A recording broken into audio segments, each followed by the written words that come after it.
मित्रों नमस्कार। लोकसभा में विपक्ष के नेता आदरणीय सुषमा स्वराज जी और राज्यसभा में विपक्ष के नेता आदरणीय अरुण जेटली जी और राष्ट्रीय महामंत्री अनंत कुमार जी तीनों आज जम्मू गए थे। कल जम्मू में, थोड़ा शांत रहिए प्लीज। हेलो,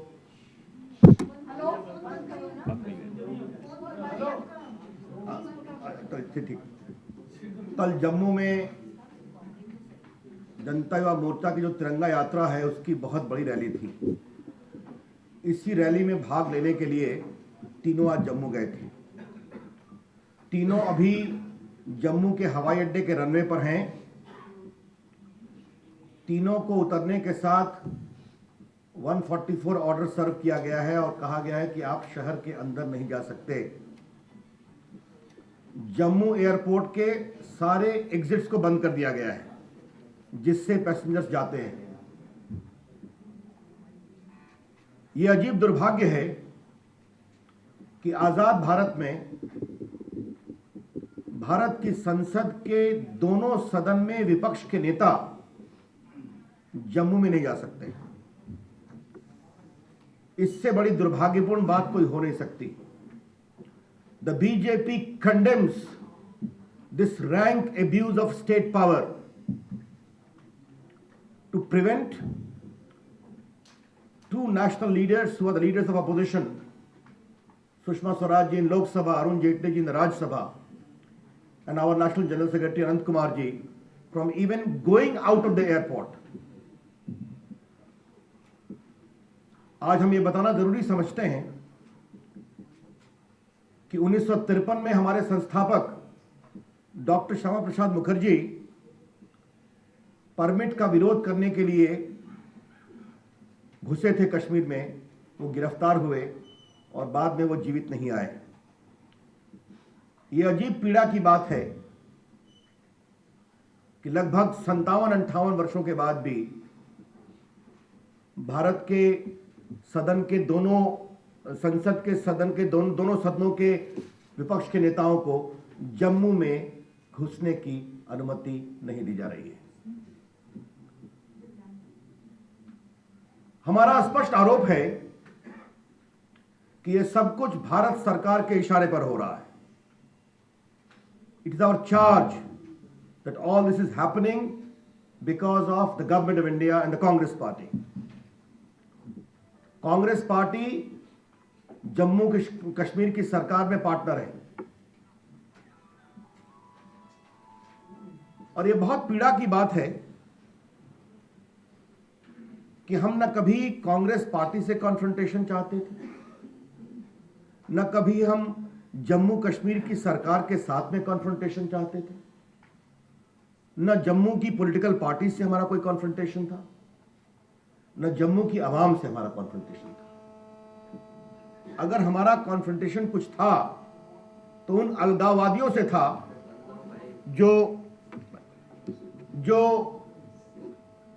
लाल चौक में तिरंगा लहराने का विरोध करते हैं। मेरा कहना क्या है कि हम ना केंद्र सरकार से कॉन्फ्रंटेशन चाहते थे, ना कोई ऐसी हमारी योजना कांग्रेस पार्टी से थी, ना नेशनल कॉन्फ्रेंस से थी, न पीडीपी से थी, न जम्मू कश्मीर की सरकार से थी, न जम्मू कश्मीर की आवाम से थी। इस तिरंगा यात्रा के माध्यम से हम अलगाववादियों को एक संदेश देना चाहते हैं कि जम्मू कश्मीर भारत का अंग है, यह संसद का प्रस्ताव है और 26 जनवरी के दिन तिरंगा हर जगह फहरना चाहिए। वही हम करने जा रहे थे शांतिपूर्ण तरीके से। लेकिन यह आश्चर्य की बात है कि a confrontation, if at all, between the patriots and the separatists have been converted by the government as a confrontation between the government, the Congress and the BJP mainly. ये अरुण जी और सुषमा जी को हवाई अड्डे पर रोकने का जो निर्णय है, जम्मू शहर में घुसने से रोकने का जो निर्णय है, वो सिर्फ उमर अब्दुल्ला का नहीं है। हमारा स्पष्ट आरोप है ये निर्णय भारत सरकार की सहमति से लिया गया है, उनके निर्देश के अंतर्गत लिया गया है। आज समाचारों में बातें आई कि उमर अब्दुल्ला दोबारा मिलने आए थे गृह मंत्री से, और ऐसा क्यों किया जा रहा है? हमें इस बात की बहुत पीड़ा है कि जो अलगाववादी चुनाव में हार गए थे, जिनके चुनाव के बहिष्कार की अपील को जम्मू कश्मीर की जनता ने बहुत ही प्रामाणिकता से ठुकराया था, the call for poll boycott by the separatist has been roundly rejected by the people of Jammu and Kashmir. आज भारत सरकार एक प्रकार से उन अलगाववादियों के साथ खड़ी हुई दिखाई पड़ रही है। इससे उनका हौसला बढ़ेगा। और कल वो लाल चौक पर रोकने की बात कर रहे थे, अब वो श्रीनगर के हर कोने में रोकने की बात करेंगे, कश्मीर के हर कोने में रोकने की बात करेंगे। ये भारत सरकार नहीं समझ पा रही है। हमने सुना था कि घाटी में तनाव है, हमने सुना था कि श्रीनगर के लाल चौक के आसपास तनाव होगा। जैसा आपने देखा होगा 2 दिन पहले मुरवैस साहब काले झंडे लेकर निकलने की इजाजत उनको दी गई थी, और शायद कुछ दिन पहले फिर लाल चौक पे पाकिस्तानी झंडा लहराने का प्रयास किया गया था।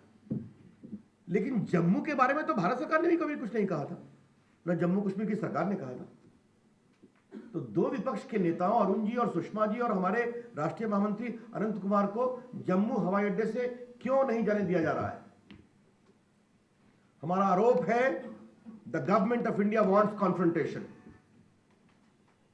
भारत सरकार तनाव पैदा करना चाहती है, कांग्रेस पार्टी तनाव पैदा करना चाहती है, और इसका कारण बहुत स्पष्ट है।